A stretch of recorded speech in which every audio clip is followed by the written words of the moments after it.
welcome to this RedMonk conversation on Observability 2.0 and what debugging looks like in this day and age. My name is Kelly Fitzpatrick, and with me today is Tom Johnson, CTO of Multiplayer, who has guested on the Monkcast previously 2 times to talk about various aspects of developer tooling. Tom, welcome back again. Thanks for having me again. And then again, for folks who may have missed our earlier conversations, what should people know about you? Long-time back-end software developer. Got my start in speech recognition and robotics, segued to telecom, and then building, internet apps, large distributed systems for small companies and large. And current CTO of Multiplayer. So to kind of Yes. kick things off, what does observability have to do with your work at Multiplayer? That's a great question. Observability, the way I think about it is like the ability to see in your system and watch and see stuff happening instead of treating it like a black box, like what, magic happens inside. So observability gives that a level of transparency. So for us, we're using observability technologies like OpenTelemetry for the purposes of auto documenting your system, your distributed system, and debugging. So these are new applications of observability to solve real problems that teams have. And for folks out there who are listening who may not be aware, only a few short years ago, we were debating the definition of observability. And now the term has been taken up by APM vendors and marketing organizations of all kinds, to the point that observability as a term almost seems rather ubiquitous. Partly in reaction to this, we have heard folks, including thought leaders in the space like Charity Majors at Honeycomb, take up the term Observability 2.0. What do you make of all of this? Well, that makes some good points. I mean, observability has become this term that is applied so widely. What does it mean? And that's why I think of it in terms of just like being able to see into your system. Okay. And I think there's an evolution that's happening.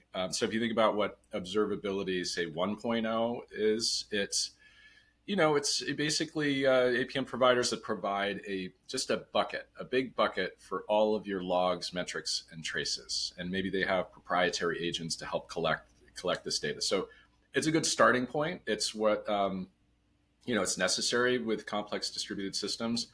But it's not necessarily solving the day-to-day problems that developers have. If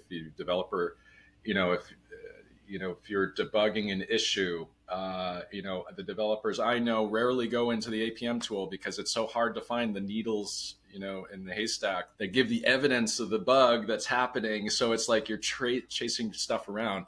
So I think Observability 2.0, is more focused on solving problems and also built on open standards. So OpenTelemetry is a common standard for instrumenting your code, collecting logs, metrics, and traces. But then with that data, doing things that are helping directly development teams. And for us, that means auto-documenting your system, discovering it, tracking it over time to take the manual work out of doing that, and manual work, diagramming or updating API documents, or maybe you don't have any API documentation, just getting it together, like having a source of truth about your distributed system that you don't have to bug your developers to constantly update these things. It just happens for them. That's one thing. And then making it easy to debug issues where, for us in our platform debugger, you click a button, it's recording your session, and all the related logs, metrics, traces for that session are in one place. You don't have to go searching for it at all. So I think that's, for us, the Observability 2.0 is about solving problems. And there's something about the way you articulated Observability 1.0, we'll just call it, which, having been around for the defining observability in those days, we had the 3 pillar model, X, Y, and Z, metrics, logs, and traces. But one thing that you noted is that the tooling that falls under that Observability 1.0 category are things that developers don't often use or want to use and are often just kind of jumping in to solve a problem. And that very much fits with the folks that we talk to, where developers are like, I don't use this tool very often at all, and I wouldn't know how to actually like set it up or leverage Right. it fully. There's somebody else in the organization who tells me how to do that. And it strikes me that your articulation of observability 2.0 is much more developer focused on things Yeah. that developers can actually use themselves and that are built for them. Yeah, and I think that is a great way to put it. Like observability 1.0 is for the ops people who need to know whether things are running on fire, and potentially like see some trends across all things, across all systems, across all metrics, and traces to have to try to suss out like what is my system doing okay or not. It's not for developers. So observability 2.0 is for developers to help them with specific problems. And two of the biggest problems they have are like knowing about the system that they're working on, things like dependency. If I change this, like what is affected is not an easy question to answer today. Or debugging, which is like and that's a constant thing. Bugs, everybody has bugs, and you're constantly like trying to track things down and replicate the bug in order to fix the bug. And then once you fix the bug, to be able to verify that it's fixed. It's very, very hard to do that in a distributed system. It's really for the developer, kind of a black box still. And observability 2.0 and the stuff we're working on at Multiplayer we're looking to solve those problems. And can you speak a little bit more about what Observability 2.0 means for the average developer, especially around debugging? Because to your point, this is something developers care about a lot, but Yeah, it's not something that we talk about all that often when we're talking about observability. sure. So what it means for the average developer, it means more visibility into their system, less manual work. And for debugging, I've been trying to come up with a good metaphor for this. Let me test this out here. We're here. So, We're here for testing out your metaphors. so this is what it's like for a developer today to debug an issue. Okay, picture yourself at a restaurant. Okay, you go to a restaurant, you place an order for a cheeseburger. Okay, the waiter takes the order, goes in the back, goes in the kitchen. Out comes salmon. Okay, that's an issue. You're asked to debug that issue. Okay, you are unable to go into the kitchen. Try to fix the problem. So that's observability 1.0. Or maybe you've got all of the receipts from the day, and that's the big bucket of stuff. And you're supposed to figure out from that, like what happened and then fix that problem. Okay. Now, observability 2.0 is okay. I go to the restaurant, I place an order, I walk into the kitchen with the waiter, and I'm able to go from station to station to station, following the process until the salmon comes out, and I say, this person here, we need to change that process. Bug fixed, and you're done. So it takes the back end and doesn't treat it as a black box anymore, transparency. Plus, you're able to follow your session, your order, all the way through, deep into the back end, and all the way back. So that's a problem we've actually solved at Multiplayer with our platform debugger. But that's part of that's a big deal to no longer treat the platform your platform or your system as a black box, and to be able to really go in at a session level and see what's really happening. Now, I know it's an experimental metaphor, but I like the restaurant metaphor. I don't think I ever want to be in the kitchen, but I get it. I get it as a metaphor, and I Yeah. see the usefulness of don't send out the salmon when we want a hamburger is what ordered. I think it might oversimplify what this means if the thing that doesn't leave the kitchen is in fact like a breaking change. Right. Yeah. So maybe I'll adjust the metaphor. Maybe it's I get ketchup instead of mustard on my hamburger. Okay, little change, and I have to figure out. I have to fix it without being able to see the process on the inside. Yeah, So but I'll work on that. It's good. yeah, but I like it. It's good to workshop it. Thanks for letting me do that live. Like it's a start. Like this is Okay, totally a start, right? good. So in terms of, and again, this was a really kind of good overview of Observability 2.0, where we are today. Um, where does debugging kind of fit in all of this? Where do you think observability and debugging goes from here? Because I feel like in 2024, things are changing like every day. We get like a new way of doing X, Y, and Z. Where do we go from here? Yeah, so that's a great question. One of the things I think that people need to embrace is the fact that software is increasingly complex. You've got these distributed systems. You've got it's not getting easier. It's getting more complex. First thing I think to do is really adopt open standards. OpenTelemetry is a great one. It's evolving as a project, but build your observability base on open standards. So is you're going to get more and more features that can plug into that same data over time. So starting point is like adopt that. And then for us, we're solving the auto documentation and debugging problems. And I think that those tools have to be part of the tool belt for teams going forward, so that move away from the just throw all this stuff in a big bucket and then that's enough. You have to do more. You have to give developers better tools, because right now there's a lot of grunt work. There's a lot of manual work.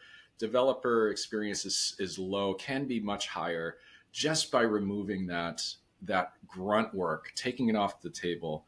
So take off the manual work for documenting, let the system auto doc on top of OpenTelemetry, give better debugging tools so you don't have to manually go to the APM providers and try to find stuff, evidence of bugs.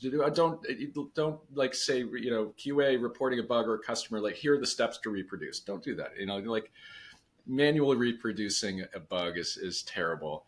Like take that off the table. Have a better approach. So that I think that that's what's coming. That's what's here now. And I think embracing that is really important. Yeah, and we've been following OpenTelemetry for quite a while.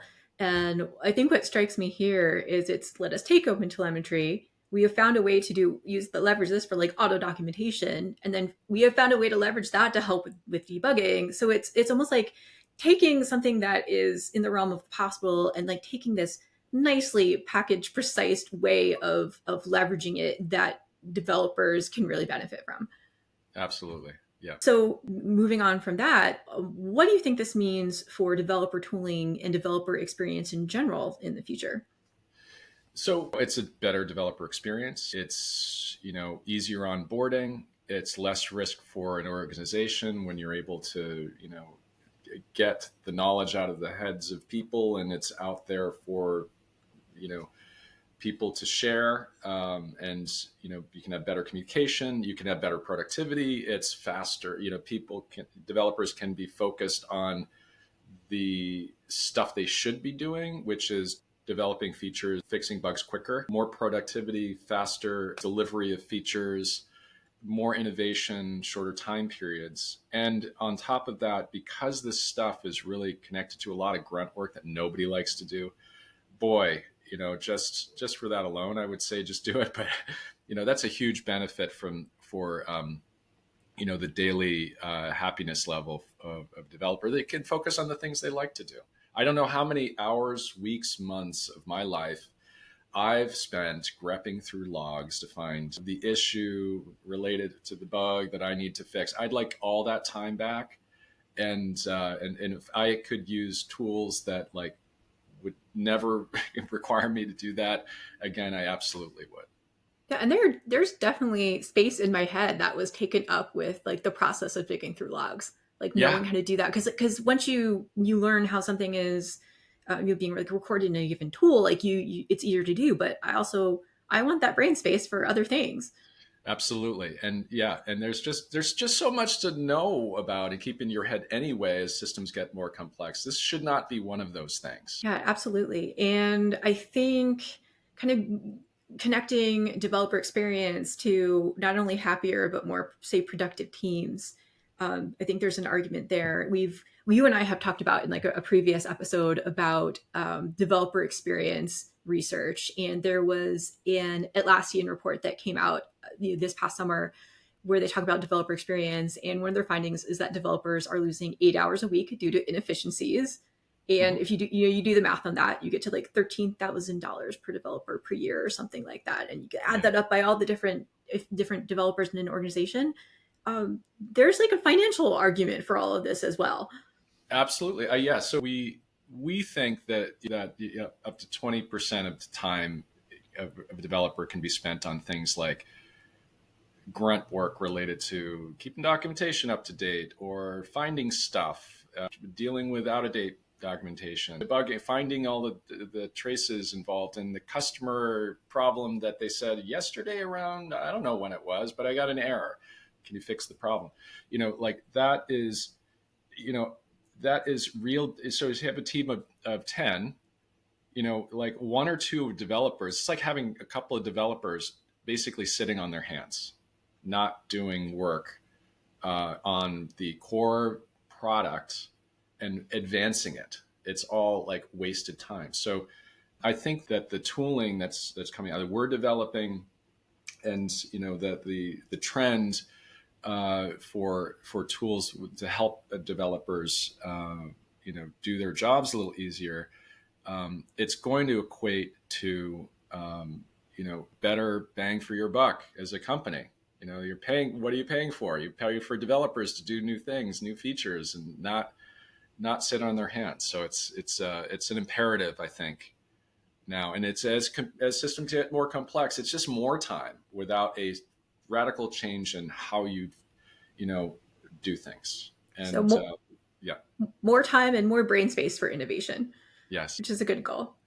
And Tom, with that, we are at time, but I have to ask, where can folks find you on socials? Where can they go if they want to learn more about multiplayer? Sure. So you can on X or Threads, I'm Tom Johnson 3. That's number 3 at the end. And LinkedIn, I'm Thomas Johnson. And you can find out more about multiplayer at multiplayer.app. And we're Try Multiplayer on the social platforms. Many thanks again to Tom for yet another great conversation. My name is Kelly Fitzpatrick with RedMonk. If you enjoyed this conversation, please like, subscribe, and review the Monkcast on your podcast platform of choice. If you're watching us on YouTube, please like, subscribe, and engage with us in the comments.